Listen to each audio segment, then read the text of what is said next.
अच्छा अली भाई ये फरमाइए कि जो एक तो मैं आपसे ये पूछना चाहूँगा, एक स्ट्रेटजी खान साहब की आई है 200 वकला। इवन मैं सुन रहा था सलमान अकरम राजा साहब ने भी कल एक प्रोग्राम में टेसिटली ये कहा है कि वो इलेक्शन लाहौर से लड़ रहे हैं। तो ये 200 वकला की क्या फहरिस्त तैयार हो चुकी है और क्या स्ट्रेटजी है आपकी? और साथ ही जो आपको यकीन दहानी करवाई थी इलेक्शन कमीशन ऑफ पाकिस्तान ने कि बल्ले का आपको मिलेगा, तो आर यू कॉन्फिडेंट कि ये चीज़ें इसी तरह होंगी जैसे कहीं जा रही हैं? देखिए जी, जहाँ तक आपका पहला सवाल है कि कैंडिडेट्स, बिल्कुल कैंडिडेट्स की लिस्ट्स बनाई जा रही हैं और बन रही हैं, और उसमें बहुत सारे वकला भी शामिल हैं एज पोटेंशियल कैंडिडेट्स जिनको शायद कैंडिडेट दिया जाए। लेकिन अल्टीमेटली जो इसका फैसला होना है वो एक बड़ी मखसूस कमेटी ने करना है, और उसके बाद अल्टीमेटली उसका अप्रूवल जो है वो इमरान खान साहब ने भी देना है। तो अभी शायद कबल अज़ वक्त है कि कौन किसको मिल रहा है, लेकिन यकीनी तौर पे बहुत सारे जो मुझे इल्म है, मैं भाई आपको डिस्क्लोज़ नहीं कर सकता शायद, लेकिन इल्म है कि बहुत सारे कैंडिडेट्स जो वकील हैं वो शॉर्ट लिस्ट हो गए हुए हैं। उनमें काफ़ी नाम आपको नज़र आएंगे बहुत जल्द, और उसमें बहुत सारे पॉलिटिकल फिगर्स भी हैं। तो ये कैंडिडेचर का बहुत जल्द फैसला हो जाएगा। मेरा ख्याल है आपको अगले 4-5 दिन में या हफ्ते के अंदर शायद आपको ये पता चल जाएगा कि किस कॉन्स्टिट्यूंसी से कौन कौन है। अच्छा अली साहब, ये बता, ये रहनुमाई फरमाइएगा, पीपल्स पार्टी पूरे मुल्क में जलसे कर रही है और खून लीग, ओ माफी चाहता हूँ, माजरत, नून लीग नवाज शरीफ से वर्कर कन्वेंशन भी कर रहे हैं, हर जगह जा रहे हैं। मौलाना फजल रहमान भी सारा दिन नेशनल मीडिया पे छाए रहते हैं। क्या पीटीआई के पास कोई कारकुन नहीं है कि लाहौर में कोई कॉर्नर मीटिंग कर ले, कोई कन्वेंशन कर ले? क्या वजह है, कहाँ इतनी वीकनेस हो गई है? वीकनेस नहीं है जी, ये जिसको आप लेवल प्लेइंग फील्ड का मतलब ये है कि जिस तरह बाकियों को जलसे करने दिए जा रहे हैं, बाकियों को इलेक्शन के प्रोसेस में पार्टिसिपेट करने की इजाज़त है और खुलेआम इजाज़त है, उसके बरक्स हमें पीटीआई को ना तो जलसे जुलूस करने दिए जा रहे हैं, ना ही कोई जैसा मैंने कहा कैंपेन करने की इजाज़त है। इसीलिए आप ये देख रहे हैं कि एक फ़िलहाल खला है जिसके अंदर बाकी पॉलिटिकल पार्टीज़ तो जलसे कर रही हैं, लेकिन पीटीआई आपको नहीं नज़र आ रही। ये भी खदशा है हमारे काफ़ी लीडरान को कि वो जो इस वक्त बाहर नहीं आ सकते, कि वो अगर कैंपेन करने के लिए जाएंगे तो वो अरेस्ट हो जाएंगे। उनके खिलाफ मुख्तलिफ मुकदमात बने हुए हैं, और कुछ को ये भी डर है कि अरेस्ट नहीं तो किडनैप हो जाएंगे। तो ये सारे मामलात हैं जिसकी वजह से अभी रुकावट है। लेकिन जिस तरह कहा कि इसका किक ऑफ होने वाला है पेशावर में। आपने एक और सवाल मेरे से पूछा था इलेक्शन कमीशन ऑफ पाकिस्तान कि क्या वो बल्ले का जो है निशान देंगे पीटीआई को कि नहीं। वहाँ खदशात बहुत सारे हैं, बहुत सारी बातें हो रही हैं, और कुछ इन्फॉर्मेशंस भी मिल रही हैं। तो ये अब देखेंगे, कल एक जजमेंट है जो इलेक्शन कमीशन ने अनाउंस करनी है, जिसमें ये फैसला बताएंगे वो कि बल्ले के निशान का क्या मिल रहा है कि नहीं मिल रहा। तो ये एक बड़ा अहम दिन है। लेकिन अगर यकीनी तौर पे इलेक्शन कमीशन ऑफ पाकिस्तान ने ऐसा ऑर्डर पास किया जिसके अंदर उन्होंने निशान बल्ले का देने से इनकार किया, या कोई ऐसी हर्डल दिया, ऐसा कोई ऑर्डर दिया जिसकी वजह से हमें इसमें मुश्किलात आएँ, तो फिर हम उसको चैलेंज करेंगे। जैसा मैंने कहा कि बदकिस्मती से हमें बार बार हाई कोर्ट और सुप्रीम कोर्ट जाना पड़ता है, लेकिन हम इसके लिए तैयार हैं। हम रूल ऑफ लॉ में बिलीव करते हैं, हम इंसाफ में बिलीव करते हैं, और कोई फिक्र की बात नहीं, कोई घबराहट की बात नहीं। हम इंशाल्लाह जो भी फैसला अल्लाह करे आपका यकीन मुल्क में भी रूल भी नज़र आए और लॉ भी नज़र आए जो तलाशे गुमशुदा है, लेकिन आप ऐसी चीज़ ढूंढ रहे हैं जो लावारस होकर पाकिस्तान से भाग गई है। सिर्फ ये बात बताया, लाहौर में मैंने देखा 2-3 लोगों ने हाई कोर्ट से इजाज़त ली, लेकिन लाहौर के पुलिस और अफसर शी जवान गए, ना सिर्फ जलसे गाह को उल्टा दिया गया, उनके घरों में छापे मारे गए, फैसलाबाद में एक बच्ची को उठा लिया गया। क्या पुलिस को ये इख्तियार है कि किसी भी सियासी जमात को उसकी एक्टिविटी, उसका जो आईनी हक है, उससे रोक सके?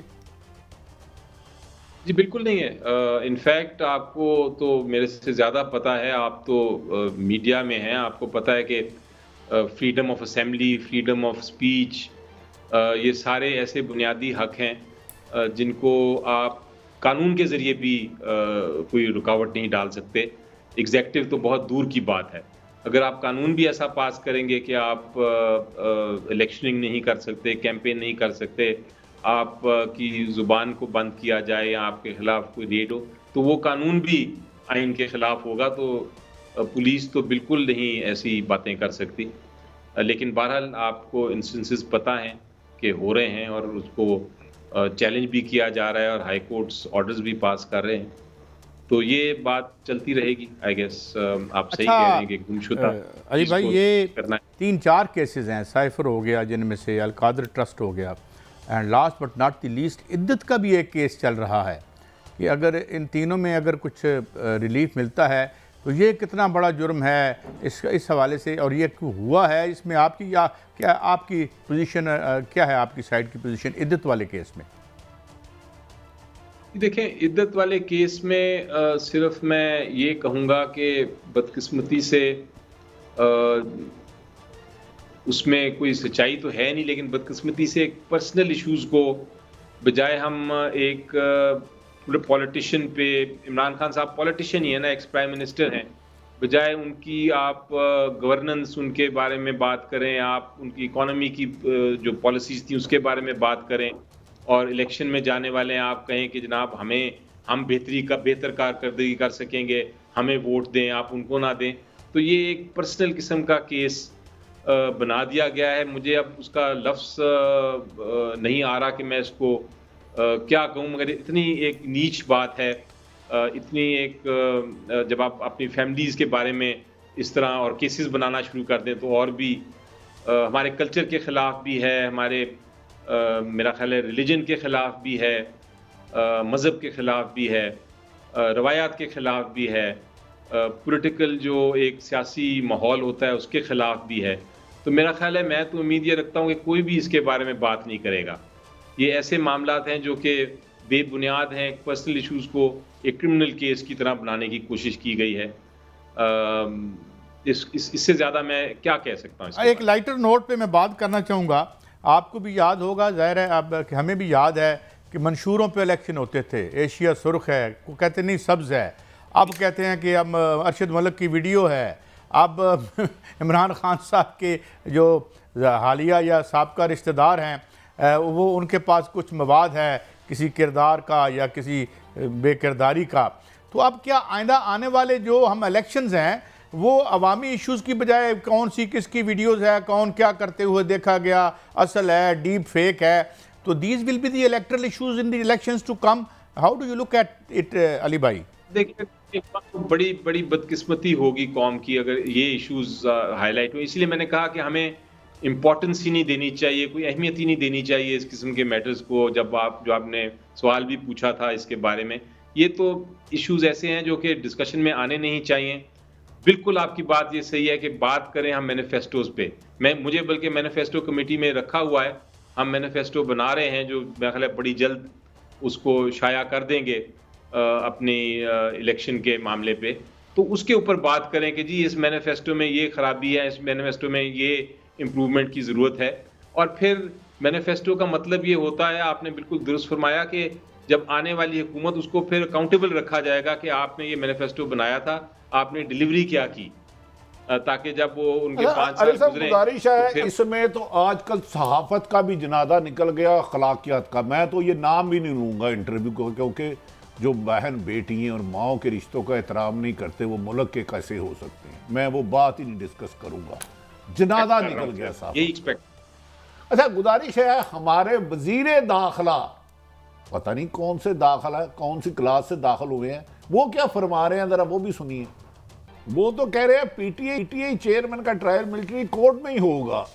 आप फरमा रहे थे कि मिलिट्री कोर्ट शायद सुप्रीम कोर्ट का हुक्म आया था, क्योंकि वो तो इलेक्शन का भी हुक्म आया था 14 मई को। पता नहीं, लेकिन आप आईनी माहिर हैं, ज़्यादा रोशनी डाल सकते। अच्छा, ये अदालतों का हुक्म ना मानना कोई गैर आईनी बात तो नहीं है, अब तो मामूल हो गया, अब कोई इसमें कोई हैरत नहीं होती वैसे। ये बिल्कुल गैर आईनी बात है। देखें, आपका आइन बड़ा वाज़ेह तौर पे कहता है कि सुप्रीम कोर्ट का हर ऑर्डर, हर एग्जीक्यूटिव अथॉरिटी, हर इंस्टीट्यूशन, हर शख्स पे वो लाजिम है कि उसकी बात उसको माने, और अगर नहीं तो फिर आप आइन की खिलाफ वर्जी करते हैं। और आर्टिकल 5 भी बड़ा वाज़े तौर पे कहता है कि loyalty to the constitution is the inviolable right and obligation of every person, यानी कि जो आपने जो कुछ आइन में लिखा है वो हर एक ने उसको मानना है और ये एक उसकी जिम्मेदारी है। तो ये बात कहना कि आप नहीं मानते अदालत का फैसला, मेरा ख्याल है कि बिल्कुल गलत है। लेकिन आपने बड़ी एक अच्छी बात की और यही मैं एक्सपेक्ट कर रहा था आपसे कि आप ये कहेंगे कि आप वो इस किस्म के इंटरव्यूज़ जिसका आपने जिक्र किया उसकी तो आप बात भी नहीं करना चाहेंगे। यही उम्मीद हर जर्नलिस्ट से मुझे होगी और आप इसलिए मुझे बड़ी खुशी हुई कि आपने ये कहा। वन लास्ट थिंग अली भाई, ये बड़ी माशाल्लाह हम कहते हैं justice delayed is justice denied type इस तरह की बातें करते हैं, तो कुछ बर्क रफ्तारी से कुछ जस्टिस हो भी रहे हैं। लग रहा है आपको मियाँ साहब की जो ये नाअहली का ख़ात्मा कोई नविश्ते दीवार है, या जो आपने ऑब्ज़र्व किया कुछ कमेंट्स आए मुअज़्ज़ज़ जज साहिबान के, how do you look at it? ये देखें, अगेन मैं कहूँगा कि जो अब जो केसेस हैं जिसकी नवाज शरीफ साहब ने अपील की है और वो उसकी बहस चल रही है, मैं कहूँगा कि अभी फ़िलहाल तो वो कन्विक्टेड थे, और अगर उनके ख़िलाफ़ कोई नाइंसाफ़ी हुई है और नीचे जो केस था वो सही नहीं था और उसमें जो एविडेंस था दुरुस्त नहीं था कानून के मुताबिक, तो कानून के तकाज़े पूरे करते हुए, और उनको अगर हाई कोर्ट उसमें एक्विट करता है तो बिल्कुल सही, फिर ठीक है एक्विट करें। मगर नाहल उनको सुप्रीम कोर्ट ने किया था, तो क्या अली साहब ये जो काई साहब कह रहे हैं नाहल सुप्रीम कोर्ट ने किया था, तो क्या सुप्रीम कोर्ट का फैसला हाई कोर्ट खत्म कर सकती है? नहीं, उस पर मैं आता हूँ। जो जहां अभी ये बात कर रहे हैं हम एवनफील्ड और वो जो केसेस हैं, वो तो केसेस हाई कोर्ट खत्म कर सकती है। अब दूसरा मामला है जो सुप्रीम कोर्ट ने नाअहल किया था ताहयात, वो जो पनामा केस में, अब सुप्रीम कोर्ट ने एक फैसला दे दिया था जिसमें उन्होंने कहा था कि ताहयात वो नाअहल हैं। उसको काउंटर करने के लिए एक कानून साजी की गई थी, और कानून साजी बड़ी जल्दी से की गई थी। आपको याद है पार्लियामेंट एक वन साइडेड पार्लियामेंट था उस वक्त, उसमें एक कानून साजी की गई थी जिसमें कहा गया था कि उनकी नाअहली 5 साल के लिए होगी। लेकिन सवाल ये पैदा होता है कि क्या वो उस कानून से ये जजमेंट को जो सुप्रीम कोर्ट की है पनामा केस में, क्या वो जजमेंट भी ख़त्म हो जाती है? मेरी नज़र में वो जजमेंट नहीं ख़त्म होती। मेरी नज़र में जो कानून था वो रेट्रोस्पेक्टिव यानी माजी के जजमेंट्स पे नहीं लागू होता, वो आने वाले मुस्तकबिल के लिए लागू होता है कि 5 साल की अगर अब किसी को सज़ा दी जाए तो वो 5 साल के लिए होगी, लेकिन जो सज़ा हो गई वो सिर्फ सुप्रीम कोर्ट ही उसको तब्दील कर सकता है। इसलिए मेरा ख्याल है अगर वहाँ से नवाज शरीफ साहब ने निकलना है तो उनको सुप्रीम कोर्ट से रजू करना पड़ेगा और वहाँ से किसी किस्म की क्लैरिफिकेशन या किसी किस्म की जजमेंट को रिवर्स कराना होगा, वरना वो नाअहल रहेंगे। हाई कोर्ट वाले जो केसेस हैं वो अपनी जगह सुन रहे हैं, वो अदालत सुनेगी, और अगर अदालत ने फैसला किया कि वो जजमेंट निचली करेक्ट थी तो फिर नवाज शरीफ साहब के पास सुप्रीम कोर्ट में अपील का पावर है, ताकत है, वो जा सकते हैं। लेकिन अगर उन्होंने ये फैसला किया कि निचली जजमेंट गलत थी तो फिर वो उन केसों में बरी हो जाएंगे। लेकिन पनामा केस मुख्तलिफ है।